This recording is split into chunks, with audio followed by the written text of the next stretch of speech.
Good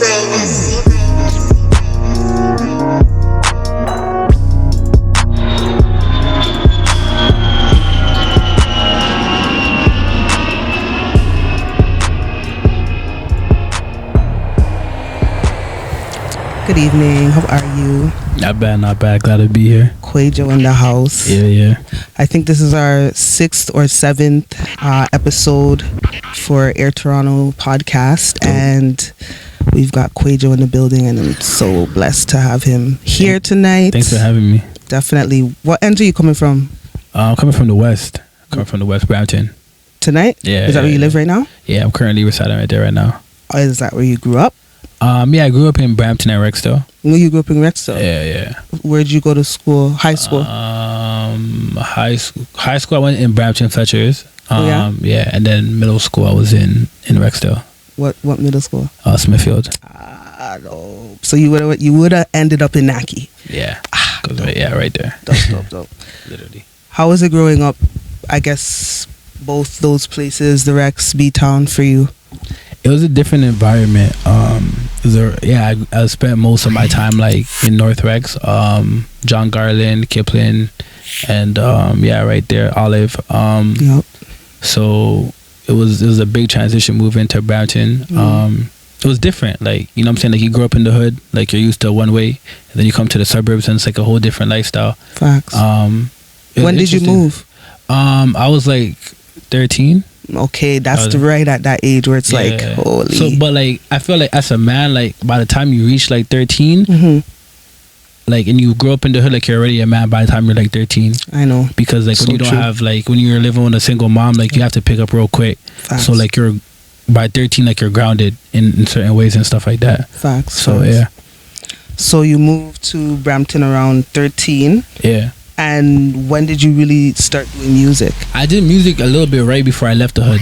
Oh yeah. So I think it was like that year or the year before. I was really? Like, yeah. So right before you turned teenager, right before you turned big man. Yeah. I was fresh in it. When I moved to Brampton, like I kind of wanted to do it, but I was still fresh. I didn't know anybody over there, but I saw this one youth and he was doing it, and I'm just like, yo, I want to do that too. So I gotta be friends with this youth. You know what I'm saying? Who was you?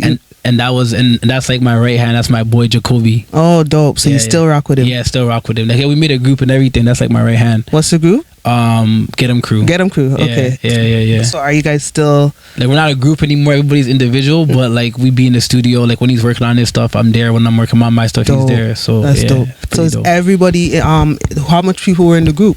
I mean, it ended up to be like it started with a huge number, because like I kind of ran it like a Dipset operation. Okay. Like just a large group of individuals with different talents and stuff like that. It brought a lot of attention to it because of how many people were in it. A lot of people were like, what's this group going on? Is this a gang in Brampton? So like we had people from different schools, and you know what I'm saying? So we were causing a lot of noise just with that name when I just moved over there. But then the artists, it came down to like 4 of us in the end. Okay. Yeah. So with when it originally started, you had what, like dancers and we literally had dancers, female dancers in it. And like my thing was like, I don't even know how I had this knowledge as a kid, but like I just felt like, you know, like huge numbers in general and anything causes attention. Facts. People want to like always be a part of something that they're not a part of, right? Yep. So it's like you had to, like, MSN was popping at that time. Okay. You had to have your group name. You had to have the group name in your MSN. You had to have a t-shirt. You know what I'm saying? Like we all went to events like Rolling Deep with the t-shirt and everything. So like a lot of people from different schools, like what's his name? Like, what's this Get 'em Crew thing? Like, what's this about? So it caused a lot of attention. By the time I went to high school, everybody already knew who I was just off of the name. Wow. So it was crazy. Yeah. So that was middle school? That was middle school. What? Yeah. Okay, I'm there thinking you did that when you were in high school. Nah, I did it in middle school. It was crazy. Yeah. So you're ahead of your time. Yeah. So when did you really start taking music seriously then? I took music seriously as soon as I came to Brampton, because when I linked up with that one you, that's like, I said like, yo, let's make a group, and we made the group, and we had a next friend in there who didn't rap at the time. Yeah. But he put him in the group too, and he was like writing his raps at the time. Okay. But once that started, everything just took off from there. Then like that was it. Like our whole career is basically panned out from there. From me moving to Brampton, saying like, yo, I'm trying to do this rap thing. I see that you're doing it. Let's link up. Let's make this happen. So you guys actually like start going to the studio them times? Like how did you guys start doing it? Really what it was is that we were recording in my crib. Okay. I had the headset, the mic. Okay, so like it was crazy because like my mom was used to like having like a lot of she's used to like functions and having a lot of functions because in the hood she had big functions for me, like for our birthdays and stuff like that. Facts. So like I had like 20 niggas in my living room, like just just chilling, just like making music. Facts. You know what I'm saying? So like it was like everybody was just there and just making music with the headphones and stuff like that. That's sick. And like from your first project, like from then till now, what have you really learned from the game? It was crazy because I really just like I study a lot of stuff. Like I feel like I'm really into business and like learning stuff and like analyzing. So like a lot of the knowledge that I had, like you said, I was ahead of my time, and that's actually like it's so like intact because it's like I kind of like formulated the song formula for everybody, and I put everybody on certain songs. I was like, yo, you're good at this, you're gonna do songs like this. Yo, you sing that, you have a voice like this, you're gonna do that, right? And I was just like learning, and it was like I just learned how things would go, the song formula and everything like that. So from then till now, it was like that was me getting into it, and then it took me some time to find myself and then all of that. So it was a journey. Like I've been in it for a long time. I feel like I've been in it for a long time. So like that sounds like you were doing like A&R, like you're like, yeah, basically. And like I went to school for business for a little bit too. So it's like I was doing A&R before my time, just off of like I just felt like I had the knowledge to like share with the people around me. You know what I'm saying? Like I wasn't trying to be like a boss, to be honest. Like that's not really what I was trying to do at that age, but I just felt like, yo, I had this knowledge, so like let me just like, if I'm the one who has it, like let me just give it to everybody and stuff like that. That's so dope. Yeah. And I guess with that being said, like for up and coming artists, what are some, especially in our city, what are some words of advice you would give? Do your own thing. You know what I'm saying? Like a lot of times people try to click up, especially in the Toronto scene. A lot of people always be trying to click up with people, and like you see this person has clout, so they want to hang around with that person, stuff like that. I'm the total opposite. I don't really like people like that, to be honest. But like it's weird. It's weird because like I'm an outgoing person and I'm not an outgoing person. I go to the States a lot by myself. Okay. You know what I'm saying? So you travel a lot? I travel a lot. I go to Miami, I go to New York, I go to LA. I hang with people in the industry, and I do it by myself. Facts. But like when I'm when I'm home, I don't feel like clicking up with certain people just to click up and just be like I'm friends with this person and stuff like that, you know. Not like I have anything against them or I have like an ego and stuff like that, but like is it really for the art or is it really just to say like I'm friends with this person, you know what I'm saying? So I'll just tell people do their own thing. Like I said, like I moved to the B's. I found this interest for music. I linked up with somebody who was doing it, and we made it happen. I didn't have to run around and all of that and be like, yo, I want to do this and that. It was crazy because we're in middle school, we're just doing our thing, and like people from high school were hearing our name because I said it was a big group, and like they wanted to like freestyle battle us and stuff like that. By the time I came to like high school, like everybody already knew who I was. That's crazy. And I didn't know any of those people. Wow. I did my first talent show in grade 9. And the whole cafeteria was going crazy. And I said, what? That's crazy. Like, so you already basically seen the proof in the pudding of what your brand could do. Exactly. Just by focusing, just doing me. That's all I was doing. Just doing my thing. That's so I'll just tell people like, yo, just do your thing, like, and do it because you love it. Like, you know what I'm saying? Like a lot of people are rapping just to rap. You know, a lot of people are doing music just to do it. That's cool or whatever. But like, it's gonna show. Like, if you're not really talented or you don't really love it, it's gonna show eventually. And I think like I could, because there's so many. I feel like I've been doing music for a long time, and I've kind of like felt out of love with it. Just the way the city like just moves and stuff like that. Like so many times, but because I love it so much, I can never leave it.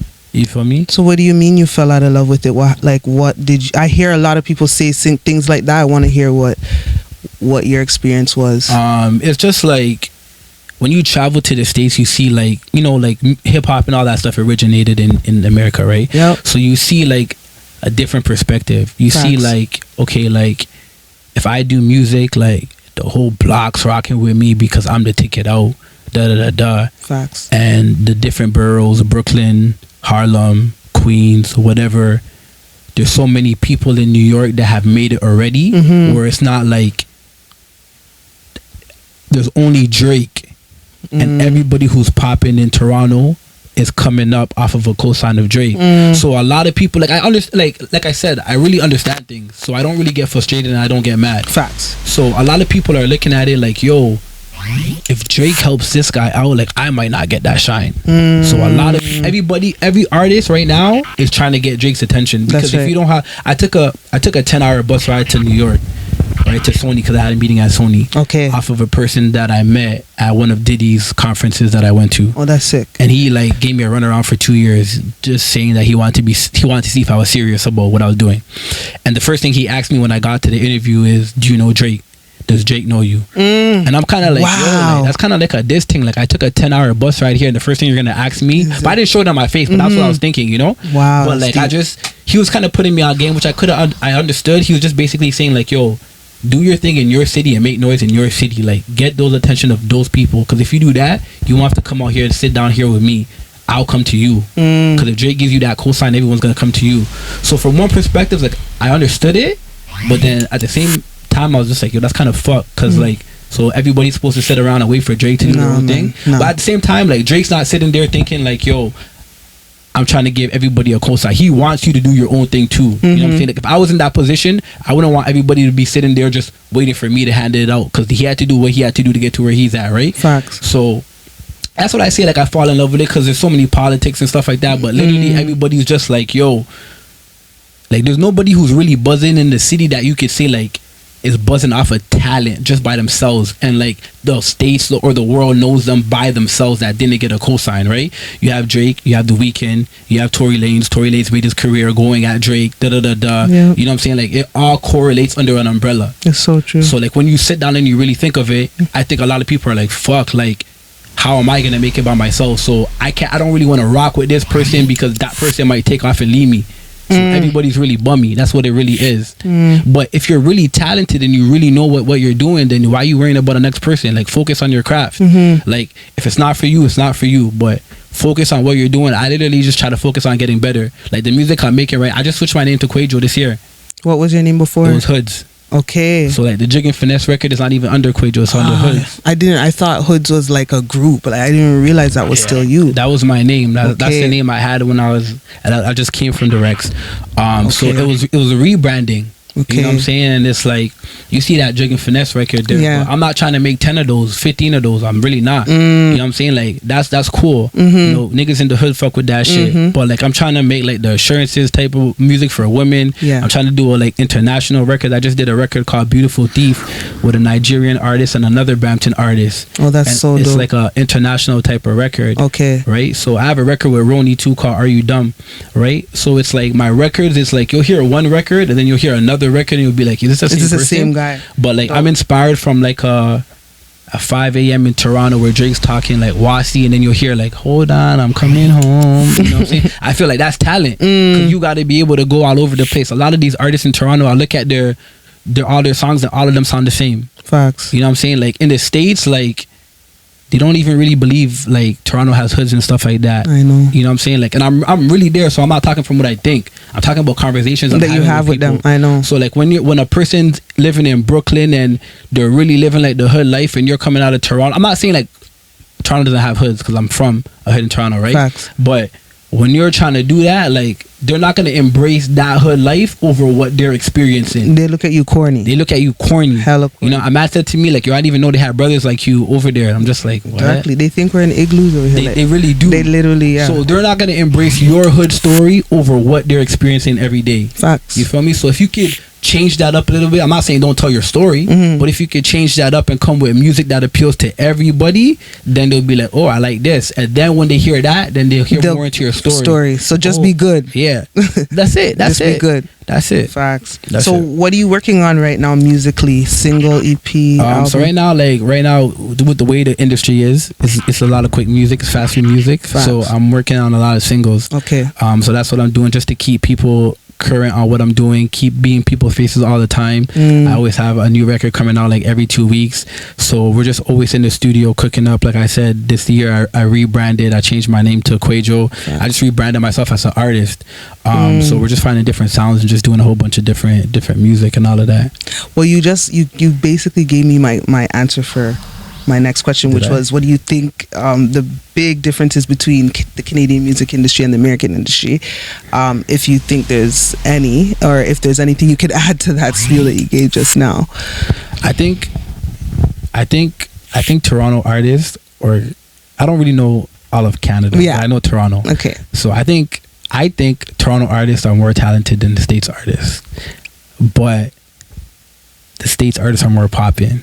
But I say that because it's like, like, I don't know. I feel like in America, like, you could just pick up one day and say start making music, and if you're like a trapper or you're like a whatever, and you just say what you do, like, everybody would just embrace it. Yeah. But I feel like, and then over here, like, our winters are harsh, right? So I feel like over here people really work on their craft. I'm not saying that they don't do that over there, but like, our winters, you don't really come out. Like, summers are hot for, like, you know what is it, 8 weeks, you know.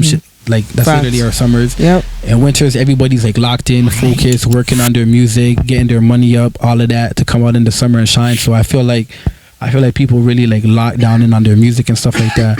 But America's the center of the world, so whatever America does, like, the center is looking at America. So like, even if it's not hot, because it's the center of the world, everyone's gonna gravitate to what they're doing. Facts. Yeah. So Facts. And my next question, if I were to ask you, of all the artists in the world, give me 3 artists that, I guess, cultivated your sound, influenced you. That's what I want to know. Like, 3 artists that would say, pick 3 artists, and it's like, yeah, that's what I represent. I can't say that right now because I just rebranded. I know. But like, before, if I could say before I rebranded, I would say J. Cole, Drake, Kendrick Lamar. I would say, I feel like those are my top 3 artists. They don't really change. I haven't really heard a new artist that I would put over them, and it's like, because they can do so many different things, and their music is real. Like, they're not making music just to make music. They're not just going on a catchy beat for the club to hear. Facts. You feel me? Like, at the end of the day, I feel like a lot of artists right now are not making real music from their heart that says a message. So now that you've rebranded, do you think, who could you now include in that, to give me a little bit of a reflection of who Kwaejo is now? Yeah, with the rebrand, I would say people like Wizkid, because I'm into the Afro beats and stuff like that. Dope. Now. Okay. I'll say Wizkid. Who else do I want to say?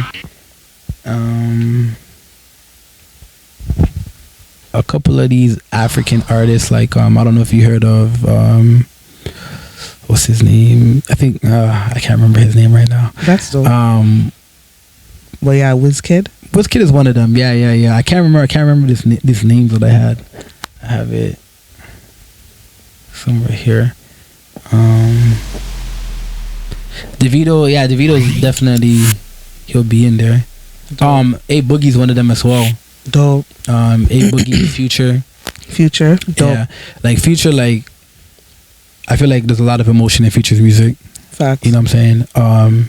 And A Boogie's just nasty with the melodies. So like, I've been working with a vocal coach, and I've just been trying to work on my melodies and stuff like that. Because before I was just rapping straight. Facts. And I was just like, yo, like, I remember I did this one interview, and they're like, yo, are you ever gonna change your sound and sing? I was like, what? Like, I'm not singing. Like, don't disrespect me like that. Like, my name's Hood, you know what I'm saying? And then literally a couple weeks after that, I came out with Assurance, and I was like singing. Wow. So I was just like, I'm a goof for that. But yeah, so I'm just trying to make like music that, you know, I made the Beautiful Thief record. I asked one of my friends, I'm like, yo, how do you feel about this record? And she's a female. She was just like, I love this record because it just makes me want to dance. It makes me want to like be cuddled with like my boo, and it just makes me feel away. And I was so happy to hear that, because I'm like, yo, I want to make music that makes people feel away. Dope. You know what I'm saying? So yeah. So what do you think about, with that being said, what do you think about YNW Melly then? Yo, I think his melodies are crazy. Okay. I think his melodies are, I don't know too much of his music. Okay. I know a little bit, but I think his melodies are crazy, and aside from what he's saying, I feel like you feel it. That's what I wanted to know. Yeah, because that's like, what you care about. Yeah, even if he could make a whole song lying, and I feel like he would feel like it's the truth. Exactly. Just the way he puts his whole freaking soul into that shit. Yeah. I feel that. That's dope.